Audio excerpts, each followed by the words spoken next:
This child was wrapped in his father's coat, crossing the border from Ukraine to Poland, the grandmother wanting to ensure that her grandson had something of his father's in case he never saw him again. Our journey to Poland started way before we even got there, at the local Staples in Vermont, where we received donations of boxes of school supplies, crayons, and coloring books for the kids. As well, we'd like to thank the Vermont Teddy Bear Company for graciously donating the Hero Bear teddy bears, which were absolutely perfect for these Ukrainian kids to receive. Nina Meyerhoff and myself made our way to Poland in just a couple of days from the moment Nina texted and said, "Hey, let's go and help," to the minute that we hopped onto the plane.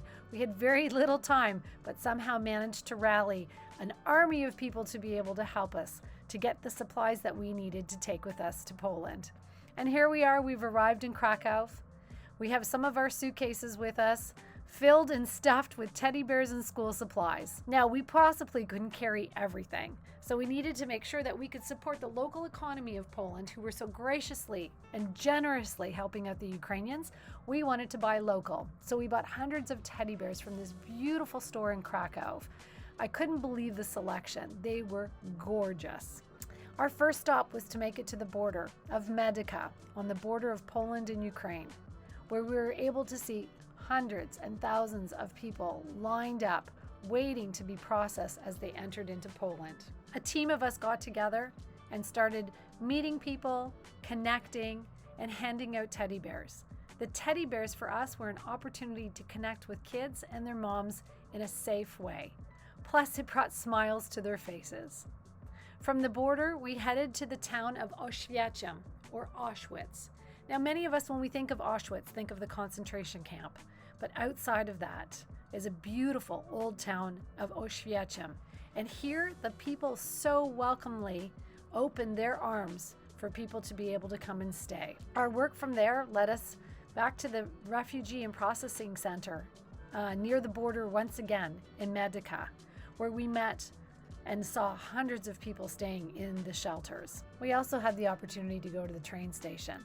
And here was a different kind of hope. Unlike the border, where people looked so tired and just shell-shocked coming across, the train station was a place of hope.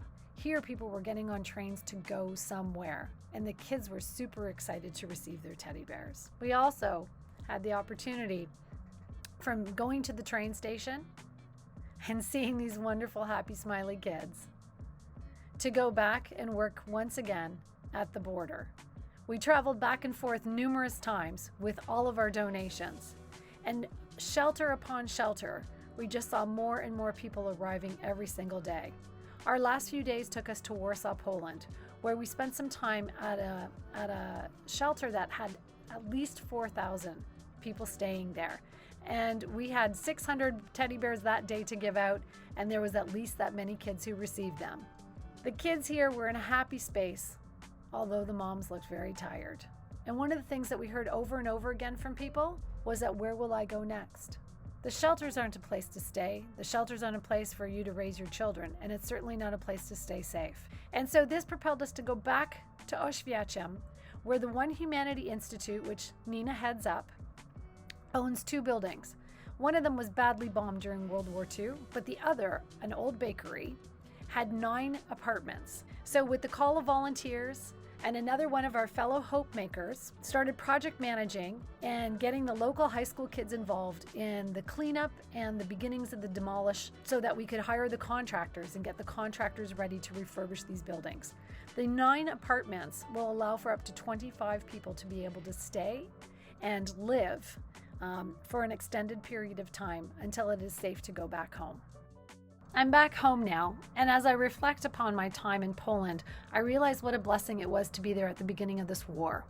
It's because at that point in time, it was just people. It was just the people of Poland and the volunteers that had come to help. There wasn't any NGOs, there wasn't any government set up yet. It was just people coming to help, and we got to be a part of that, which I am truly blessed and honored. I was expecting the teddy bears to be the bridge for me to be able to talk and connect with kids and women as they cross the border. But what I wasn't expecting was how teddy bears could help to unite so many people. I want to thank everybody who donated. Your donations made it possible for us to give more than 1,000 teddy bears out to these kids and families as they crossed. And not only that, but the fundraising continues and the work continues. Team B, which is over there now and has been for the last 6 weeks, has been working on the One Humanity Institute House of Hope. And with this House of Hope, the vision is to be able to provide longer-term transitionary housing for people until they're ready and it's safe to go back to Ukraine. But while in Poland, to have a place where they can feel as safe as can be, have a place to work, have a place where there's a daycare so that people can watch each other's children while they're working, a communal kitchen to get together, but also their own privacy of their own spaces.